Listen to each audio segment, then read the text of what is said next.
Is the same old raiding scene getting you down? Log on. Frostbolt, Frostbolt, Frostbolt. Collect your epic loots. Have you been in one too many battlegrounds? Gone in, destroyed the enemy faction scum, left only to rinse and repeat?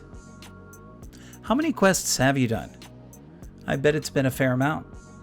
Well, then I have a deal for you. Today only, I'm going to give you the knowledge, the skills, so that you can create your own story.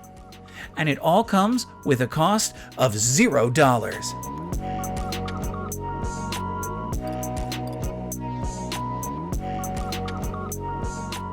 Hey there, it's Terry Maciek-Jakimiak from Quest and Sketch, dedicated to providing you content on art, gaming, and art in gaming.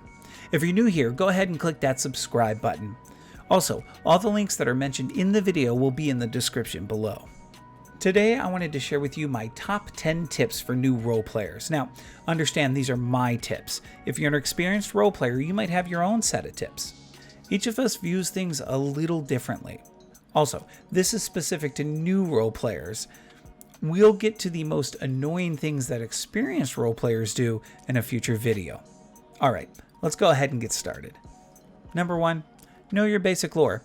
When you build your character's backstory, it'll help you set them in the environment. There are a variety of resources where you can find this lore. It can be Wowpedia or the Chronicle books that Blizzard developed. Any of these can help you understand where the lore came from and where it's going. Oh, and read the quests. Always read the quests. They give you a ton of information about what is happening in each zone. Number 2, ask yourself who your character is and what makes them who they are. Listen, these are characters. They're not you, even if they have a very similar background.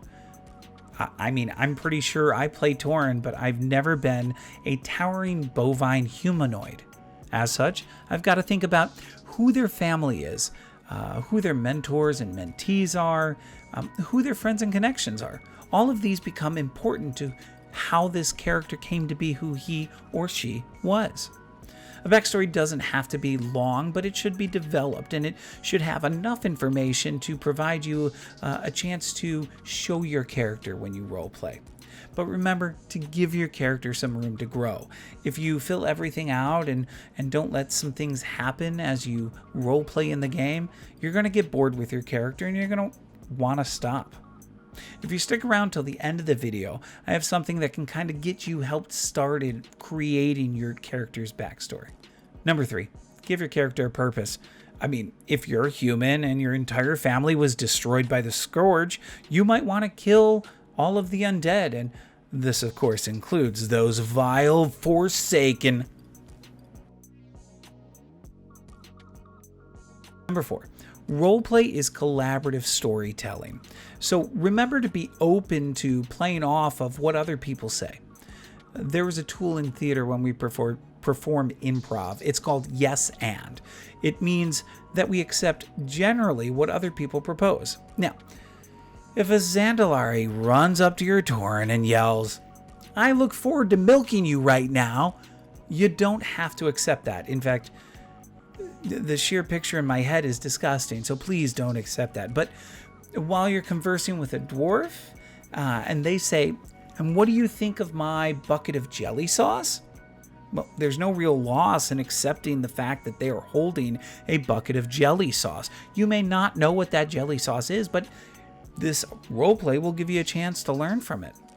Yeah, who knows where roleplay about jelly sauce will take you. Jelly sauce. How did I even come up with that? Number 5, remember, your character doesn't always know everything that you know, and they are not aware of the existence of the entire world, especially when they're first starting out. Even if you know how their story is going to end, they don't. Let them take their journey and enjoy taking that journey with them. Listen, that little orc warrior who is fighting boars in Durotar has no idea that Arthas wants him dead. He doesn't even know who Arthas is. He is Arthas Oblivious. I wanted to include Arthas in this video. I really love Arthas and I miss him. Number 6, consent is key. You should not do anything to another character without asking them or having them agree to it. Remember, you are playing with other people who are heroes of their own stories. They're not just side characters to you. So don't emote that you're slowly stealing a pickle from that dwarf's pouch. First off, dwarves don't really like pickles. Second off, that dwarf didn't have a pouch. Next time, ask nicely. It's a better way of going about it. Speaking of emotes, number 7, don't be afraid to use emotes to help flesh out your character's interactions with the world. It may feel a bit odd at first, but they help make your character's interactions more three-dimensional by showing how they interact with the world and not just telling what they're doing through /say. /emote eats a pickle. Oh yeah, I'm a torn. Some characters like pickles. Not dwarves. Never dwarves. Number 8, don't be afraid to walk up to people and try role-playing with them, especially if you play on a roleplay server, which if you're watching this video, you might be doing. Most people will let you know if they want to roleplay, if they're open to role-playing, and if they're not, don't get discouraged. Some people just need some downtime, and maybe they've been role-playing for 4 hours and you showed up and they just need a bit of a break. Other role-players will say yes, so be prepared for that.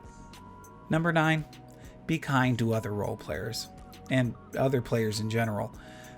People don't want to roleplay with someone who is going to troll them or make fun of them. You also don't have to roleplay with somebody who's trolling you. In fact, most of those people can be ignored and blocked very easily. And don't be a know-it-all. Listen, share your experience with others. Don't try to hog the limelight. Speaking of sharing, we hit our number 10, which is, and I feel most important, listen. Listen to others, observe them, become familiar with how they roleplay and who their characters are. It'll make a huge difference in your roleplay experiences and how much enjoyment you get out of it. Remember that I said earlier I would have something to help you build your character's backstory? One way you could do this is by sitting in game in front of an add-on such as Total Roleplay 3 and filling in all of the information. Now, truthfully, I prefer to build my characters outside the game and then bring them in when I have them fleshed out. So what I've done is I've gone ahead and created a worksheet that you can kind of fill out with some of the information that many of the roleplay add-ons have for you. This will allow you to, first off, not sit in front of your computer screen in-game while people are asking you to do dungeons or raids or anything like that, and you can really sit and take the time and enjoy it. Additionally, you can have a hard copy of it in case your add-ons ever disappear. You'll find the download link in the description below. I hope it'll help you as you develop your first roleplay character. Now that you've heard my top 10 tips for new roleplayers, did I miss anything? Leave a comment below with any additional tips that you think new roleplayers might want to hear. And if you like this video and would like to be notified when new videos come out, go ahead and click that subscribe button below. Alright, time to head back into Azeroth and finally figure out what I'm going to do with this jelly sauce idea.